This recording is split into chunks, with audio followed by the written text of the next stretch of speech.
Welcome to the Frame of Podcast. Welcome to the Frame of Life podcast. Oh. Let's try it. Frame of Life Podcast. Here's your host, Mommy. Hey guys, welcome to the show today. I am so excited to have on the fabulous web designer behind my website, frameoflife.co. Her name is Harjit Gill of Design by Harj, and you are going to fall in love with her and our chat today. Harj is a web designer for introverted creatives who are sick of being all over Instagram marketing themselves. She teaches people how to turn their blogs into goldmine for SEO optimized Google searches so that people find you and can get to your website and start booking you right away. She is an inspiration to me. She's a chronic pain sufferer who has taken that as a message from her body to change the way she's doing business and build something that is sustainable and helping her grow and spreading a whole lot of joy along the way because she is making people's businesses accessible. I can't wait for you to hear our chat today. And without further ado, let's dive in. Harj, I want to start off just learning a little bit more about you and introducing you to our listeners. Can you share a 4 stories up on an elevator version of who you are and how you got here today? I will try my best. Okay. My name is Harj. I'm a website designer and SEO strategist. So I work with introverted entrepreneurs, female entrepreneurs who want to create an online business and don't want to necessarily show up on social media every single day. And they want to be able to grow their online presence while staying comfortable and cozy on their couch. So I help women launch an SEO optimized website and then back that up with blogging content to grow organic traffic and reach for their business. When you started your business, you weren't a web designer first. Like, weren't you doing hair? Yeah, I know. I've had a long journey. I'll try to keep it short, but I was a hairstylist. I wasn't able to continue doing hair because I have chronic pain. And so I had to step away from that. I tried a few different versions of staying in the beauty industry. Eventually, I wanted to launch a mobile blow dry business, which I did. And I thought, oh, this will be easier on my body, but it really wasn't. But it was a blessing in disguise because I ended up purchasing a website template and I updated it myself and I had so much fun. I was like, I love doing this. Like, this is so great. And the women that I bought that template from, they're like, one of them was self-taught for website design. And I was like, if you taught yourself, I could teach myself. And it's still in like a creative industry. So I taught myself website design and I've been working with women online, launching their businesses. And it's been so much fun. And then why are you focused on introverts? What draws you to that niche? It's interesting because I feel like for the first 2 years of my business, I was trying to just be like, everyone's like, you should niche down. And then I was like, I understand how that would make my life easier. So I kept trying to figure out what is my niche. And eventually I realized it's not types of businesses. Like, it's not like I only want to work with fitness instructors or I only want to work with a certain industry. It's more so the type of people that I like working with and the type of people that I think I can help because I just feel like it's me. I'm like talking to myself. Like that's like, I am introverted. I can be extroverted if I for like an hour or 2 at a time and then I go rest back on my couch. But it's kind of what I wish I had. Like when I launched my website design business, I wish that I had a way, like a blueprint of how can I grow online in a way that feels good to my nervous system and a way that I enjoy, because we always talk about you have to love what you do, but you have to love the way that you do it as well. And I think there's so many women out there, and calling it introvert, I think is just an easier way for me to kind of like, it's a word that kind of works, but you don't have to be introverted. It's just somebody that doesn't want to dance on TikTok Yeah. to grow their business. It's so awesome to have someone who can give us that voice and give us the numbers behind it to prove that you don't have to do it and you don't have to be showing up every day and get on this hamster wheel that isn't always guaranteed to work with the algorithm shifting and all of the demands that are put on people to create content. It's every day it's something new that you have to do. So I absolutely have watched you walk the walk and talk the walk as you've gone through this iteration in your business. You helped me make my website and I absolutely adore my website and get the most most greatest comments on it all the time. And I've seen it grow with the work that we've done on the back end with our SEO and optimizing some of the blogs that we're doing and some of the structure that we're setting up. I know there's a lot more that we can do to make it still keep going, and we all need more hours in the day. I know. On that line, have you found anything that's really helping move the needle to make content faster on your website? Yeah. So I always knew I wanted to blog for my the way that I wanted to reach clients. But the thing with blogging and even website SEO, as you know, it's the long game. You're not going to just start doing it and then start getting leads right away. It does take time. And when I say that, it can take anywhere from 6 to 12 months to start getting traffic to your website. But then it's a compounding effect. So it starts to build. It's like a snowball. It just keeps growing from there.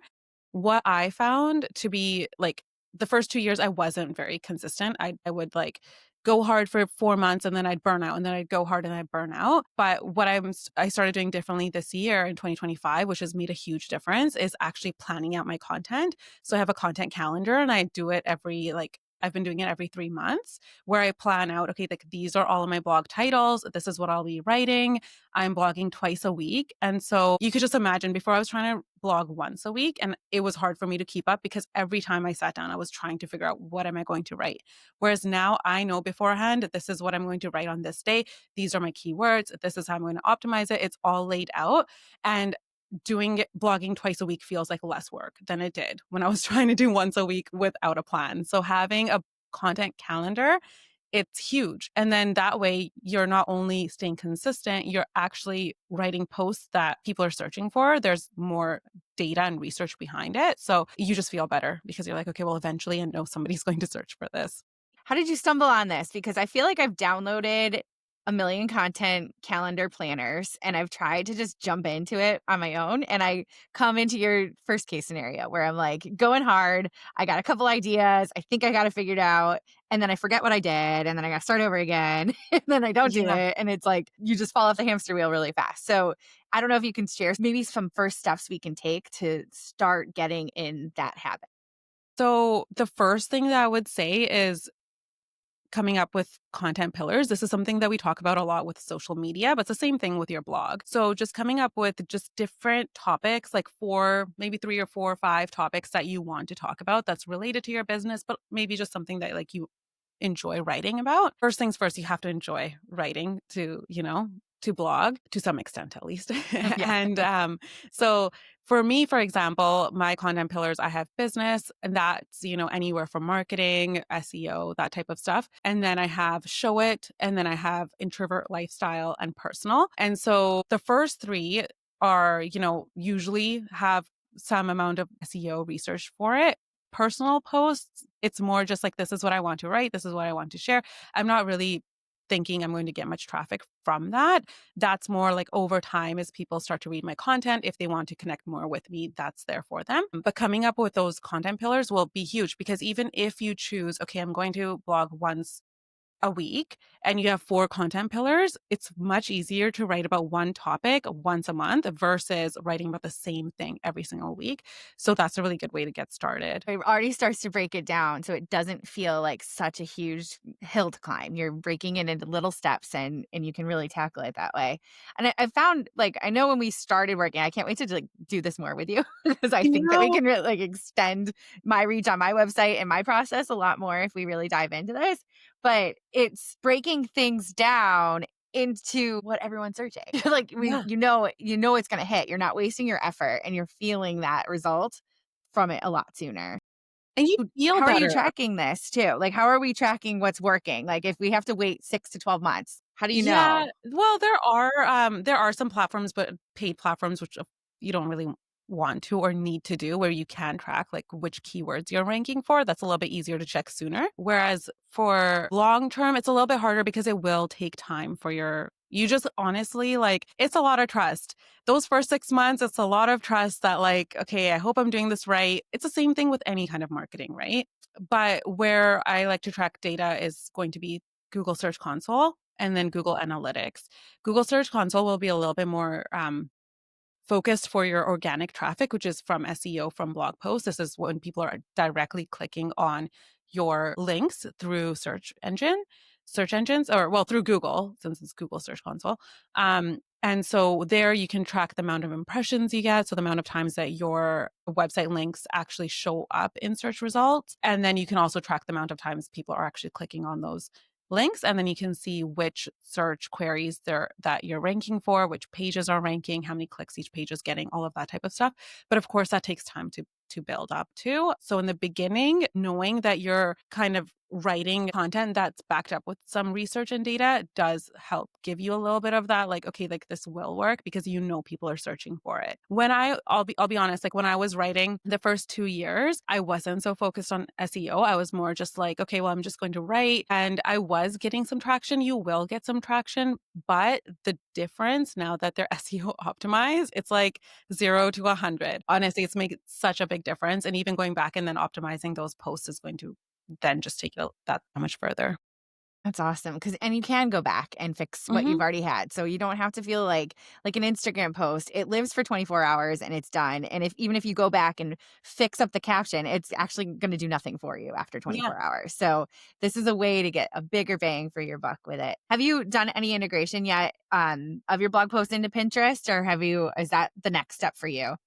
Yeah, for sure. And I love that you bring that up because that is such a great way to, like I said before, like SEO can take quite some time, 6 to 12 months. Pinterest is a way to get more traffic to your blog posts and website faster. So I would definitely recommend pairing your blog with Pinterest. For example, myself, every time I write a blog post, I'll turn it into 13 to 15 different pins, and then I'll pin it to Pinterest. So I definitely am getting traffic from Pinterest as well. And then the great thing with Pinterest is that it's a platform. It's also a search engine. It's different from, I guess, social media. Like Instagram is turning more into like a search engine too now that they're focusing on SEO. But with Pinterest, the platform actually wants people to click on external links. So if you're used to using Pinterest, you click on a pin, and then through that pin, you can view a website, and Pinterest likes this. So it wants to send people to that link. It helps get more eyes on your content. Do you have any idea right now in your process about how much time you're spending a week on your blogging strategy? Yeah, less than I was when I was doing one a week, I'll tell you that. It honestly, like, it's been so much better with this content calendar. I publish 2 blog posts, and it takes me anywhere from 5 to 6 hours a week on writing and publishing my blog post. If it's something that has more research, then of course that would be longer. And then Pinterest, I'm probably spending once a week, I'll pre-schedule my pins. So that will take me maybe like half an hour. It doesn't take very long. And then every like 2 to 3 weeks, I'll actually create more pins. So I kind of have like a backlog built of the pins that are already going to go out. I just schedule them weekly because I don't want to sit there longer scheduling at a time. I'm so proud of you. You're doing it. Yeah, I mean, it was a long time coming because it's the consistency is the hardest, right? Yeah. Yeah. Are you scheduling inside Pinterest itself, or are you using a different app for that? I just do it inside Pinterest. Mm-hmm. That's great. Yeah. And Pinterest is like, it's something where like I'm still learning because it's not something I've taken classes on or anything like that too much. But I mean, it works, right? Like, if there's any way to get more eyes on your content, why not? I know. I'm excited. We have an upcoming episode with a Pinterest expert, and I think it's like really cool to watch this whole series come together because we're talking with you about website and SEO, and then we have a Pinterest expert, and we're going to have someone talking about SEO for creatives and how you can really be smarter throughout every aspect of your business, even if it's on Instagram or in Pinterest, using the same SEO strategies that you're using on your website to help you grow. So I think Oh it's my all gosh, going to I love play that. really well I'm going to together. be listening to all of them. I'll tell you that. I can't wait. On that note, like I'm going to be sharing a lot of my business besties like on the show, and I'm curious if you have a business bestie or besties that you turn to for advice, and if we could learn about them. Yeah, I have. I actually today after our call, I have a call with one of my friends. I consider her to be like a really good friend of mine, but we met through Instagram. And we've never met actually in person, but she's also a website designer, Mhm. and we vent together. We share our wins together. I will also say you because I feel Thanks. like even when we would get on like class, like if I was working on your website, I'd be like, I just want to talk to you because I just have so much to say. I know, like we take way too long on these calls because we are like, we really get along really well. So it's I really know. nice. Yeah. And I like then, never met you either, which is yeah. so fun. And Sarah, who I met you through, Mm-hmm. I love her. She's She's amazing. And wonderful. her, again, like I also haven't met her. I met her through a Facebook group and we just gone on a coffee chat. But there's Mm-hmm. certain people you click with. And then I've, had other calls with people where it's nice, but there's just certain people that get you. Yeah. Well, and I think it's so important to hear you say that like one of your business besties is potentially a competitor. Like she's in the website design space and you can coexist. And I think that that's so important. People that like are afraid to collaborate or coexist with people who are in the same market, but you can learn so much from each other and support each other through all of the wins and the hard parts. And when you need someone to refer somebody to, you've got somebody that you can trust. There's so many benefits to keeping people close to you that are in the same industry too. So I Yeah, love that you. 100%. This episode of the Frame of Life podcast is sponsored by the Retail Playground, a community created for retail founders, makers, entrepreneurs, and dreamers who are building creative businesses. What I love about the Playground is that it's not just resources and workshops, it's a supportive community where wins are celebrated, challenges are shared, and you never feel like you're doing entrepreneurship alone. And because you're a listener of this show, you get an exclusive perk, $15 off your membership every month. I'm thrilled to share it with you. Use the code FOL15 at checkout or click the link in the show notes to join us inside the Playground. I have a couple like questions that are sort of rapid fiery. I'm just like curious.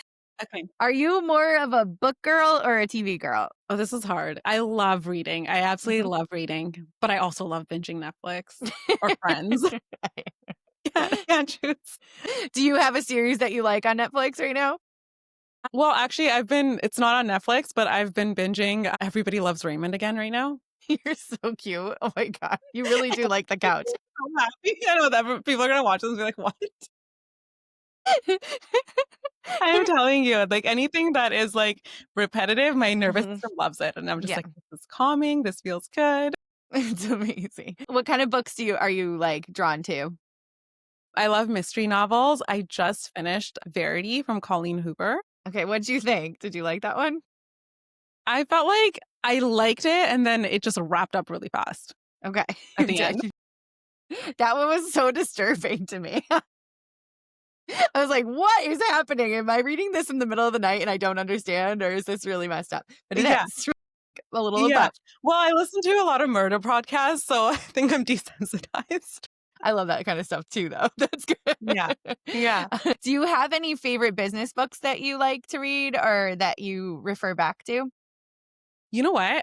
One of the first ones that I read, like when I started getting into like personal development, was Marie Forleo, Everything is Figureoutable. Yes, that's a fantastic book. So good. And I don't remember all the things from it, but that sentence, or if it's a sentence or not, I always think back to it. And like, especially with being like self-taught, like of course I've taken courses to learn website design, but I didn't go to school for it. So there's been a lot of times where I've just had to figure it out. And that's what I'll tell myself. Like, even if I have to sit here for like 10 hours, I don't care, because if somebody out there can do it, I can do it.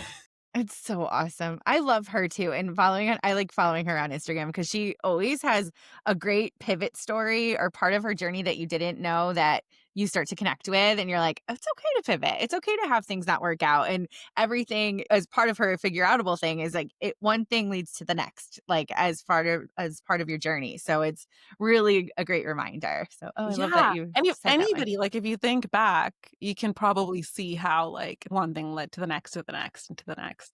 It's pretty cool. Really awesome. Okay. What do you wish that people knew about your industry, about web design and SEO? Is there something that you wish every customer would know? Yeah, that strategy is actually more important than design. Of course, design matters. You I was gonna say you can't have an ugly website, but you can. You don't want an ugly website.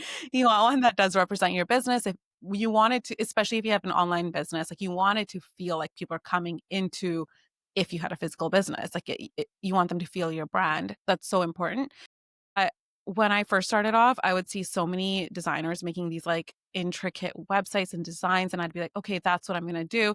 And I would like design like that. But over time, I've realized that simple, minimalistic, but strategy driven design layouts are so much better for user experience. You just want something where you can guide people easily. It doesn't need to be overcomplicated, but still represents your brand. What do you think that people should be looking for when they're trying to hire a web designer? I actually do have a blog post on this. I think I have like Ooh. 10 questions to ask a website designer or something like that. I think that there's so many talented website designers out there, but it has to be someone that can kind of interpret your vision for what you want. And so there could be somebody out there that wants a website where I'm like, okay, like this isn't really something that I think that I could do for you, but maybe there's somebody else better out there for you. But it comes back to like even when I was in the hair industry, like there were certain hairstyles where I'm like, okay, like this is like I love doing this, I'm really good at this, but maybe if somebody wants something super wild and like colorful, like that's not my thing. There's somebody else better for you. So style, but then also personality. I think that like it is such a personal thing getting your website designed and launched out there. And so you want to be able to have like a good relationship with your website designer, just where you understand each other. It's so true. I mean, we have to work together a lot, like just to Yeah. really get the copy sent back and forth, to get everything out of your head and Mhm. translated into what you want. You really need to have a rapport with the person that you're working with and to be able Yeah. to get what you want out of And it. just because you mentioned that there's so many things that go into website design. There is copy, there's branding, there's images, SEO if you want it. But just talking to when you do a consultation, what exactly do they offer? What will you have to do by yourself? And then what kind of support do they offer? So, for example, with copywriting, you can hire a copywriter, personally provide copywriting guides.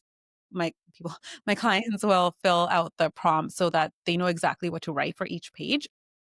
I'm pretty sure every single one of my clients has written their own copy using these copy guides, but of course you can hire a copywriter.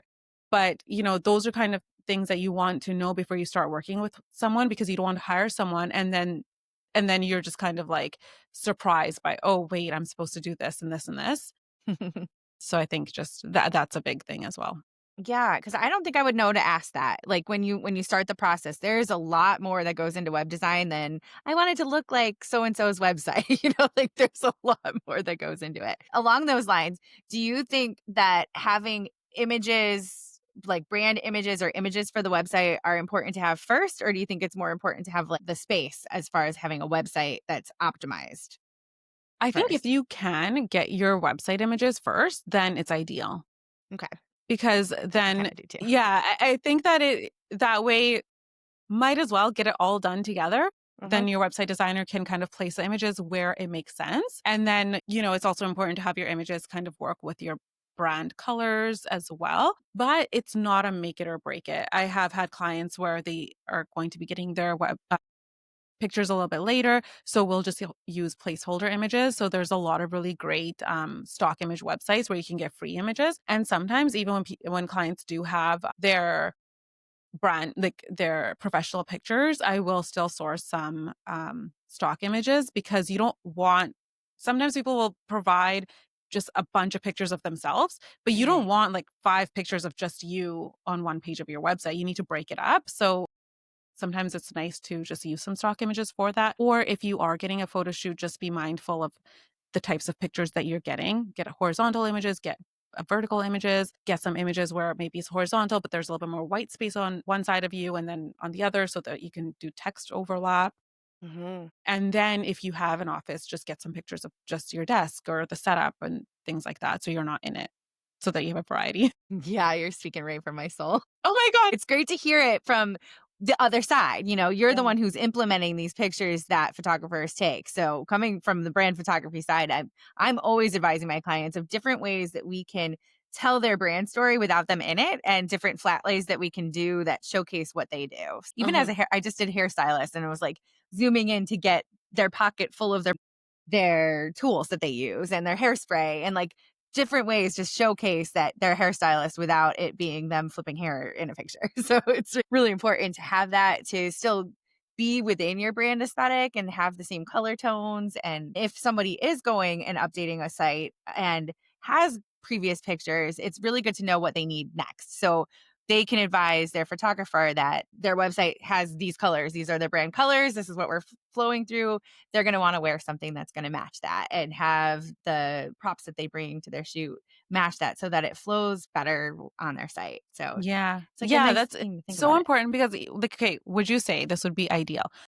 Branding, then your photo shoot, then your website, I think so. And I think right? if Yeah. you're in conversation, even if you could have at least started the process with everybody, because there's a lot of the same intake questions that happen. It's almost like camp with the kids right now. Like I have the same camp form I have to fill out 100,000 times. And it's like everyone in a brand design is going to want to know what your mission statement is and what the vision of your brand is and what colors you're drawn to and any inspiration you have. And so's the photographer and so's your web designer. So if you can even start having a folder that's collecting all of that information or a doc or a Notion template or something that's like storing all of these parts of your brand so that you can easily just plug and chug and dump it into each form that you're doing and have them all speak together. It's going to really help you save time and money in the end because you're making everything flow Mhm. at that one time. Yeah, for sure. And like I think that images, I don't want to say it's underrated because I don't think it is. I think people know how important images are. But just to like reiterate,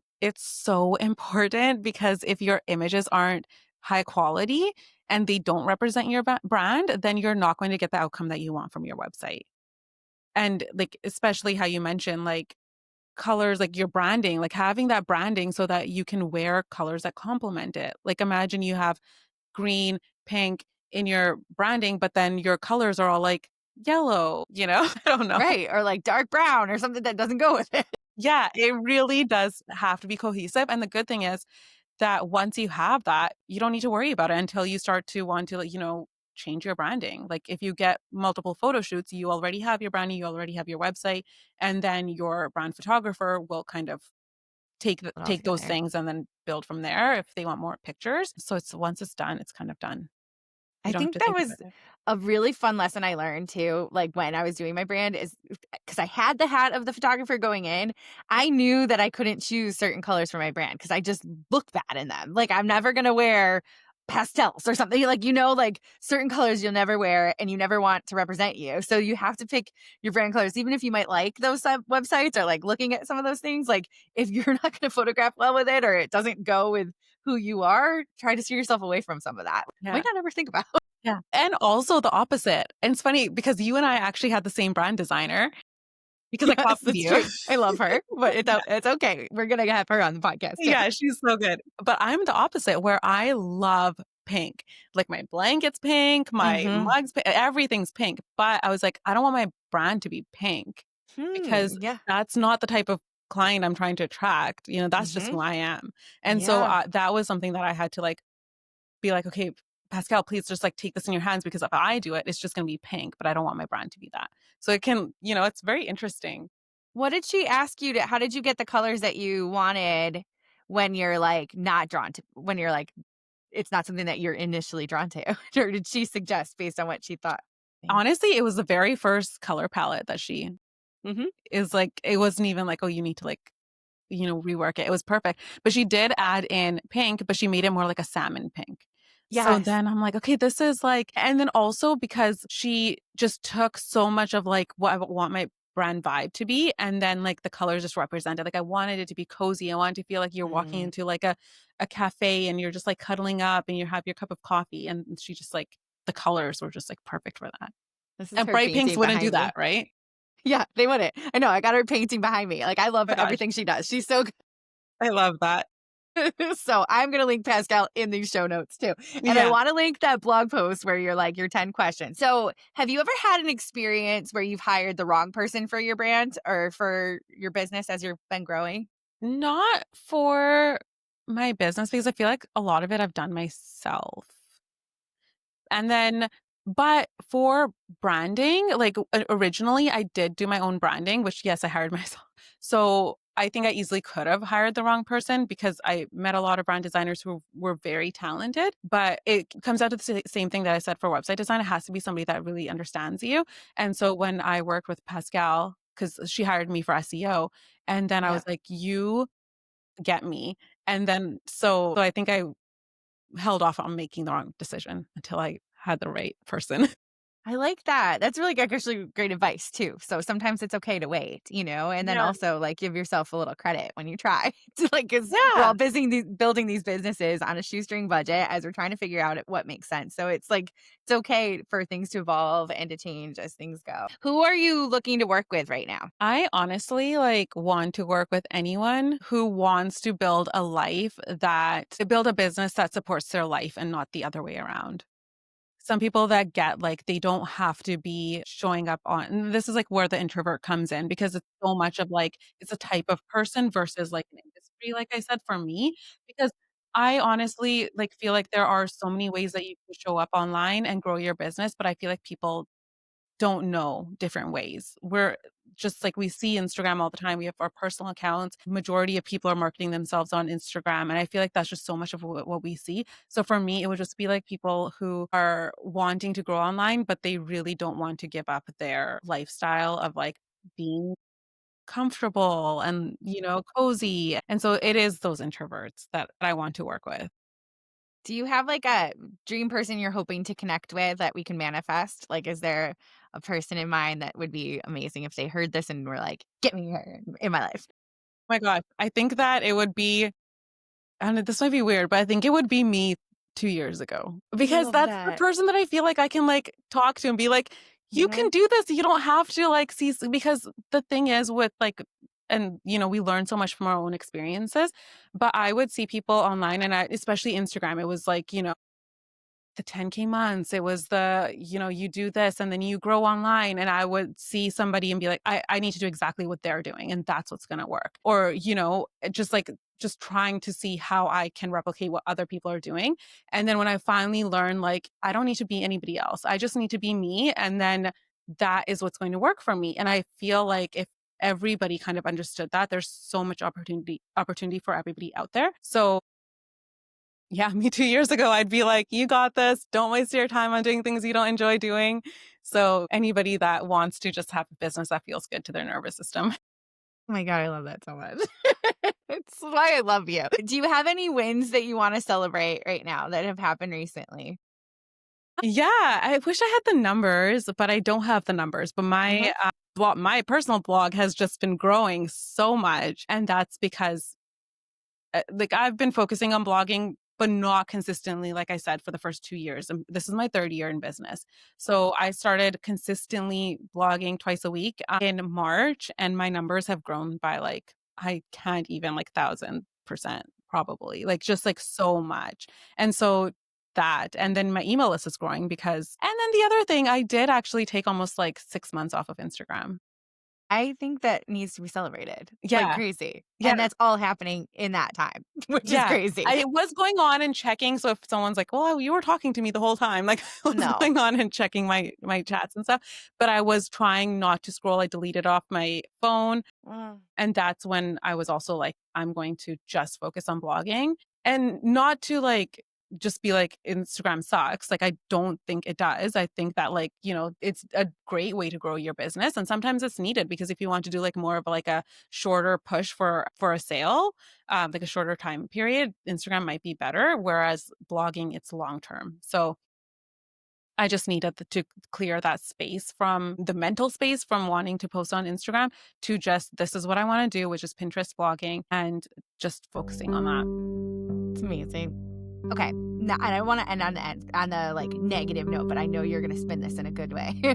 So I think that there's a lot of people who struggle with chronic pain or an illness or something that is taking them out of their flow, their productive flow that they want to be in. Do you have any advice for people who are experiencing that or something you would want to know or something you can cheer them on with? Yeah, for sure. First of all, you're not alone. The more I've talked about it, I've learned that there's so many people out there suffering from different types of chronic illnesses and that there is a way to live with it. You just have to learn what's best for you. The first things first is your health, aside from business or anything like that. It's just your health. What can you do to kind of start paying attention to signs that your body gives you so that you can slow down, because your body will tell you when it's too much. And sometimes, we don't really have a choice. You could be a mom, you could be working, there's so many different things where you can't just be like, well, I'm just going to lay down now because I need to. So sometimes you do end up getting flare-ups, and that's okay too. I think the biggest thing that's made a difference for me has been just having grace for myself. Just like, it's okay. And there's still times I get flare-ups and I get so frustrated, but it's just reminding yourself it's okay, take the time to rest. And then I have my heat pad here next to me. I was going to put it on, but I was like, hey, we're recording, so I won't do it. But then also building, if you are a business owner, building your business in a way that supports your lifestyle, which then encompasses if you do have any kind of chronic illness. And that was actually a big reason that I chose blogging, because it's something that if I have a flare-up, I don't have to show up on, and I get it, people even with social media will pre-record their content, things like that. But it just feels good to me that I don't have to do my makeup, I don't have to do my hair, change. I can literally lie on my couch, write my blog posts, and it feels good. And then you can pre-write your content so that it's, ready to publish on the date that you want to publish. So it's just a way to do it where you can work around your pain. But the first and most important thing is just focusing on your health. So true. Okay, so I know that you're going to share with everyone your website content roadmap. Can you tell us a little bit about what that is and how we can connect with you after this episode? Yeah, for sure. So I created this, I don't know how many pages it is now, but it's a PDF document that walks you through exactly everything that you need on your website. So it does have kind of copywriting prompts as well, so that, if you're writing your homepage, this is the type of content that you need, so you can write your own copy. It walks you through the type of images that you need, where to get stock images for free if you haven't had a photo shoot, your branding, just everything that you would need to get started with launching your website. Because I feel like a lot of people, this is what I was like when I first made that website for my mobile blow dry business. I purchased a template and then I was like, I don't know what I'm supposed to put on this. What Exactly. content do I put on my website? I had no idea. And so many people don't. So that is what the website content roadmap is, just to help guide you if you're not yet ready to invest in a designer. It's amazing. And so if we want to follow anything that you're doing on the web, where can we find your blogs? So at designedbyharj.com. So that's going to be, of course, all my blogging. It's Designed by Harj on everything. So I have Pinterest as well, and Instagram. I have a YouTube channel. So it's a sad YouTube channel right now. So I don't know. But we can find you. There's some stuff on there. Oh, I'm so excited, Harj. We really finally made this happen. And I think there's so many golden nuggets in here that my listeners are going to be so excited to hear from you. So thank you so much for sharing such thoughtful insights. Thank you so much for having me. Goodness gracious, I loved that chat with Harj. I feel like I learned so much new about her and just felt so much at peace hearing her story of how she got started in her career and how she's built something that is sustainable and supporting her lifestyle as she grows as a human and helps us all connect together through creating beautiful websites that are SEO driven with strategy behind it for growth. I hope that you found some golden nuggets in here today and that you share this episode with a friend. If you haven't already, please hit subscribe, follow our show, and leave us a 5-star rating if you found something that was helpful today. I'd love to connect over in our DMs on Instagram. You can reach me at Frame of Life Project on Instagram, and I can't wait to connect with you. We'll talk next time. Thanks, guys.